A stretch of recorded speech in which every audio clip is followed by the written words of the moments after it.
celebra las, a su juicio, magníficas. Así las califica cifras de empleo. Dice que Estados Unidos debe pagar menos por pedir prestado. Celebra esos datos de paro conocidos hoy al otro lado del Atlántico, que muestran un crecimiento del empleo mejor de lo esperado en enero, y presiona con su opinión de que Estados Unidos debería pagar mucho menos en costes de endeudamiento. Escribe en sus redes sociales que los Estados Unidos de América deberían estar pagando muchos menos por sus préstamos, es decir, por sus bonos. Dice que son de nuevo el país más fuerte del mundo y que por lo tanto deberían estar pagando la tasa de interés más baja y con diferencia.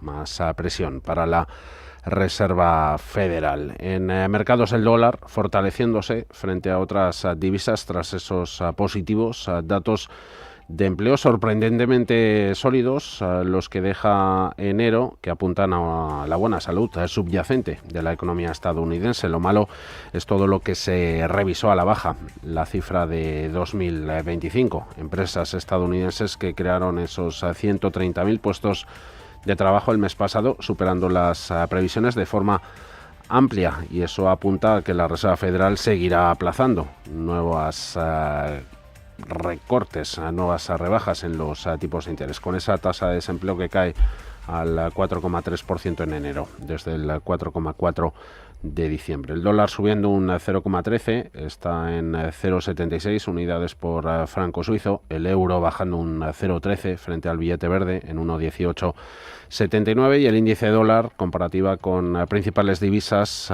subiendo un 0,03 en 96,95. En bolsas, desde primera hora, desde la apertura, en positivo. Índices americanos, no se nota eso mucho en negociación en europeos, donde IBEX 35 vuelve a darse la vuelta, ahora cae un 0,43% en 18.044. Le viene la debilidad a IBEX de los dos grandes bancos. A la baja Santander un 2,4, pierde BBVA un 2,33, CaixaBank, Unicaja rondando el 2% de caídas. Inditex además también está en rojo, perdiendo bastante menos que los bancos, un 0,25% en 56,80.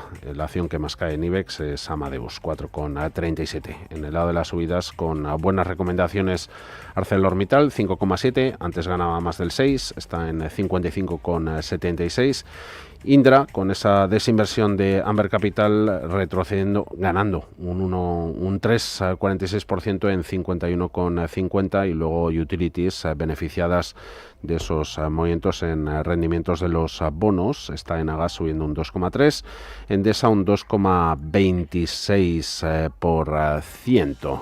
Y el déficit, volviendo a América, el presupuestario de Estados Unidos, que crecerá hasta 1,85 billones de dólares en este año fiscal 2026. Crecerá ligeramente, lo pronostica la oficina presupuestaria del Congreso, mostrando que en general las políticas económicas del presidente Donald Trump están empeorando el panorama fiscal del país en medio de ese bajo crecimiento económico. Esa oficina presupuestaria dice que el déficit para el año fiscal 2026 será de alrededor del 5,8% del PIB, más o menos donde estaba en el año fiscal 2025. Pero ese ratio déficit-PIB se va a situar en una media del 6,1%, avisa la oficina, durante la próxima década, alcanzando el 6,7% en 2036, muy por encima del objetivo que tiene marcado el secretario del Tesoro, Scott Bessent, de reducirlo alrededor del 3% de la producción, de la actividad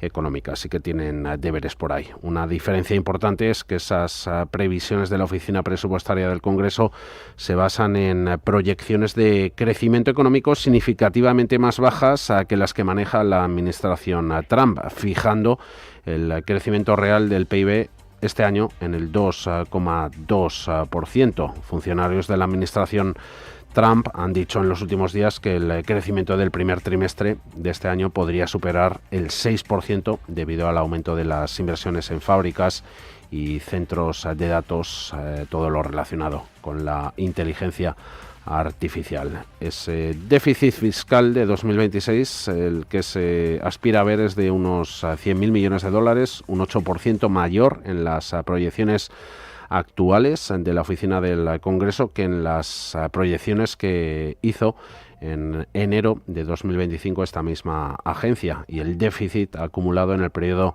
2026-2035 es de 1,4 billones de dólares, un 6% mayor. La deuda lo sostiene todo. En Europa veíamos IBEX en rojo, le acompañan Eurostoxx a 0,23, a 6.033 puntos, a DAX recortando un 0,42% en 24.881 a la baja. También bolsa francesa CAC 40 retrocediendo un 0,03, 8.325. En Europa nos quedamos para hacer resumen de lo que está dando de sí esta jornada de miércoles.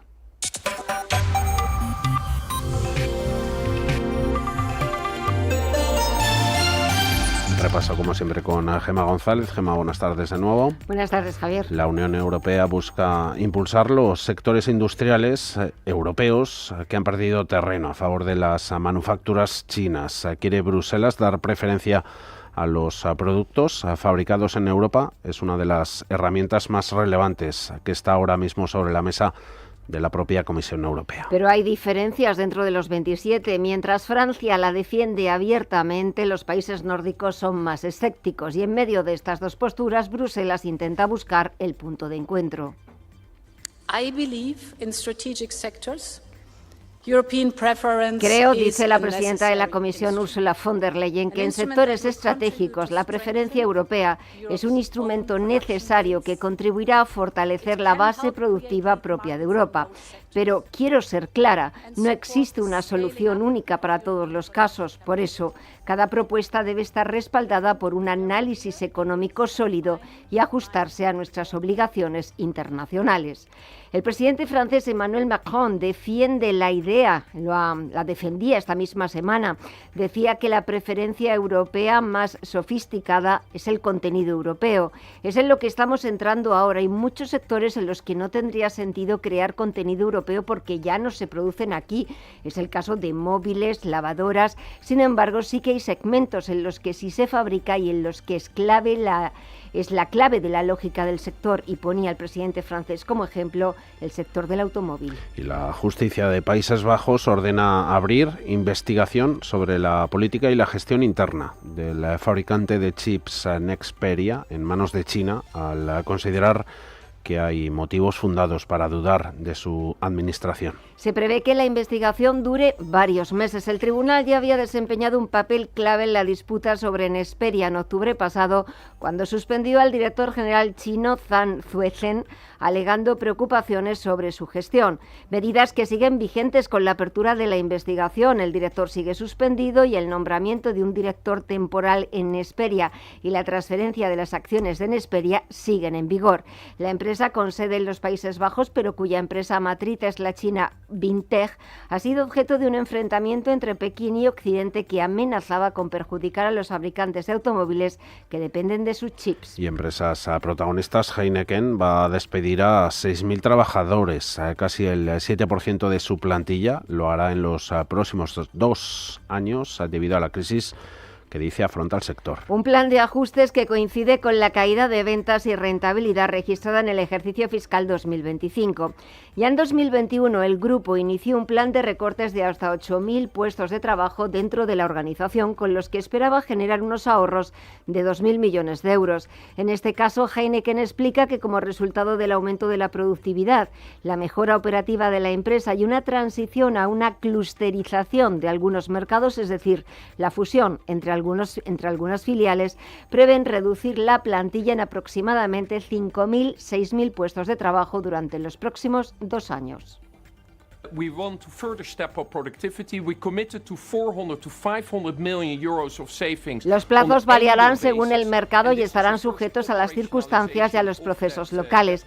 En esa cantidad, entre 5.000 y 6.000 despidos, estarían incluidos el medio millar de despidos anunciados en Polonia a finales del año pasado y otros 400 en su sede de Ámsterdam. Fuentes de la filial española afirman que por el momento no hay contemplados despidos aquí en España. De hecho, Heineken ha destacado la presentación de resultados que el mercado español mejoró su resultado operativo el año pasado, frente a las caídas de otros países europeos como Polonia, Austria o Francia. El grupo destaca el crecimiento de la marca Heineken en España, así como el de las marcas Ladrón de Verano y Desperados. Aparte de los despidos, la cervecera neerlandesa tiene que gestionar una crisis de liderazgo.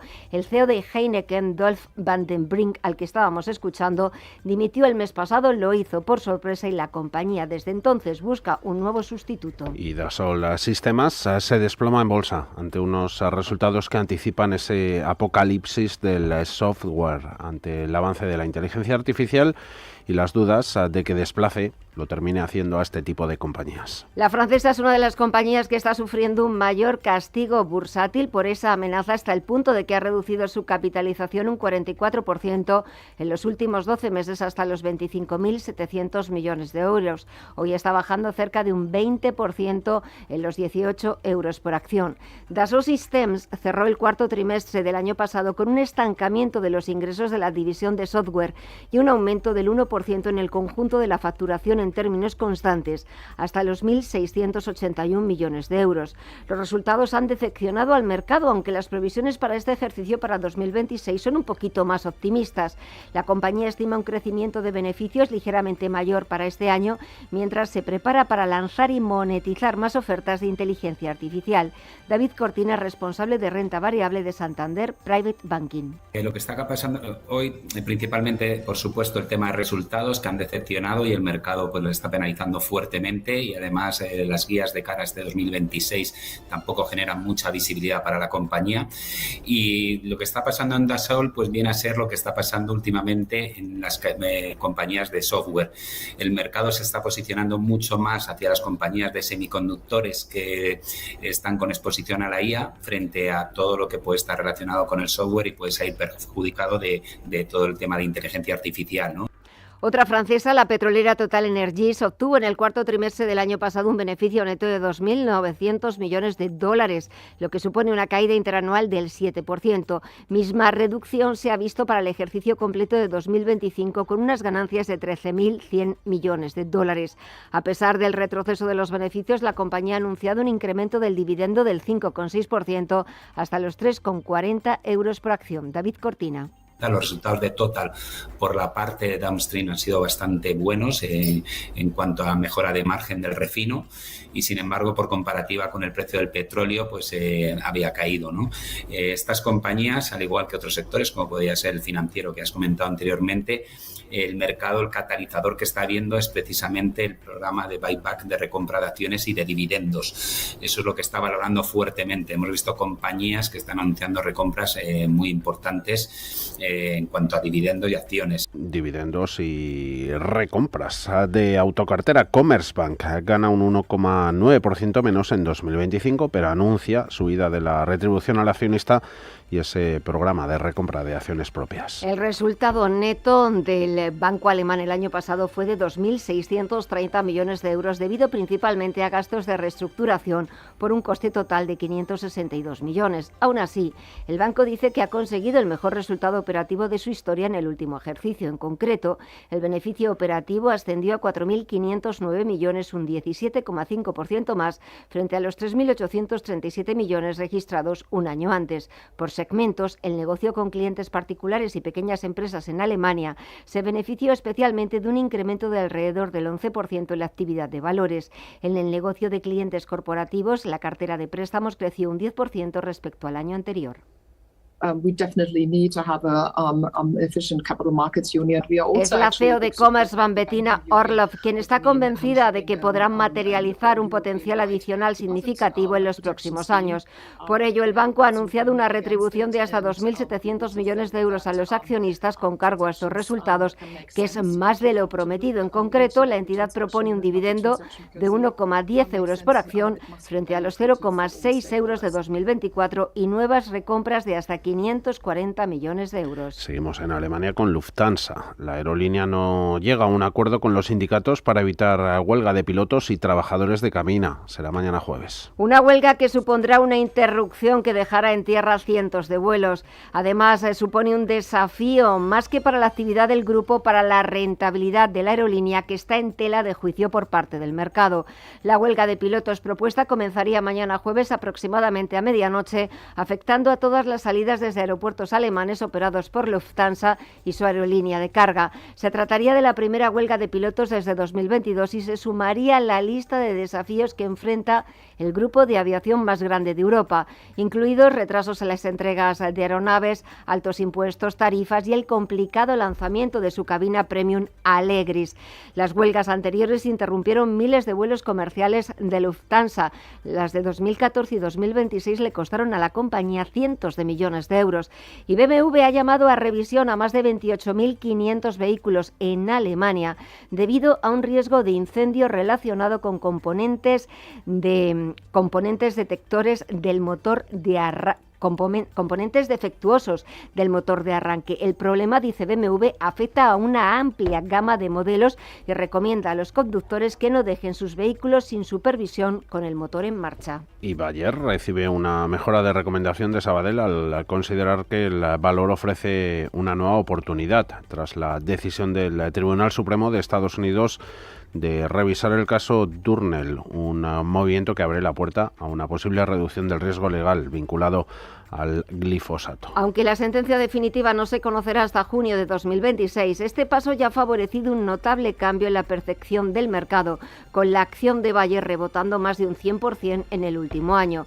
No obstante, los estrategas de Banco Sabadell advierten de que la sostenibilidad de la subida dependerá de la ejecución del equipo gestor. En concreto, señalan 3 factores clave: la disciplina operativa en Crop Science, la división agrícola centrada en semillas y pesticidas, la gestión del denominado Passion Cliff en el negocio farmacéutico y una definición más clara del papel estratégico de Consumer Health, el negocio de productos de salud sin receta como vitaminas o analgésicos. Sabadell eleva el precio objetivo de Bayer hasta los 55 euros, lo que supone un incremento del 66% respecto a su valoración anterior y otorga al valor un potencial adicional de alrededor del 19%. Y de vuelta a la actualidad nacional, comparecencia en el Congreso del presidente del Gobierno, Pedro Sánchez, ha hablado del sistema ferroviario español tras los recientes accidentes de Adamuz y Lleida.